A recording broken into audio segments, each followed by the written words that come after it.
Alors personnellement j'ai fait mon stage dans une entreprise française d'upcycling basée à Berlin.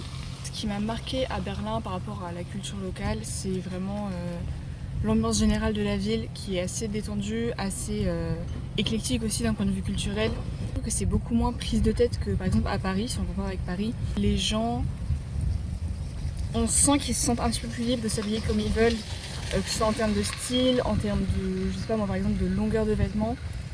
On sent une plus grande liberté, je trouve, dans la façon dont les gens s'habillent, ce qui est assez agréable et assez rafraîchissant. Moi personnellement, mon stage était entièrement en français, étant donné que c'était une entreprise française gérée par une française. Et même dans mon quotidien, les personnes que j'ai rencontrées, c'était plutôt des francophones, donc pareil, j'ai changé surtout en français. Berlin, donc c'est une ville qui est quand même vachement internationale. Beaucoup de personnes parlent en anglais, enfin c'est vraiment courant dans les commerces ou quoi, de parler en anglais, donc ça vient naturellement le fait de parler en anglais. Donc moi j'étais dans une entreprise d'upcycling dans laquelle c'était vraiment, on essayait en permanence d'optimiser au mieux les stocks qu'on avait qui étaient déjà des stocks de seconde main ou d'invendus par exemple. Donc oui, ça m'a fait réfléchir à comment on peut être utile en tant que designer, surtout au niveau de l'éco-responsabilité et au niveau de voilà, comment est-ce qu'on peut revaloriser au mieux des matières qui ont déjà eu une première vie, on va dire, ou une première utilisation auparavant. Et c'est vraiment cette recherche de toujours pouvoir faire mieux, toujours pouvoir mieux optimiser. Déjà, j'ai découvert ce que c'était de vivre à l'étranger, tout simplement.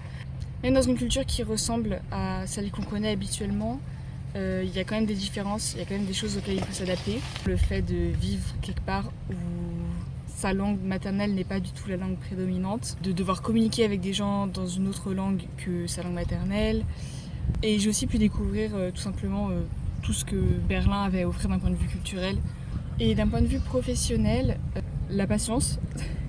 La patience et ouais, le fait de parfois on se retrouve à faire des choses qu'on va trouver répétitives, qu'on peut trouver un petit peu pas forcément très stimulantes, mais il faut les faire, ça fait partie du travail. Et j'ai également aussi vraiment pu voir comment fonctionnait réellement une petite entreprise, donc qui là était gérée par une seule personne, donc vraiment petite entreprise, très très petite structure. Globalement, c'est une expérience qui était quand même très enrichissante, pas toujours facile, mais très enrichissante quand même.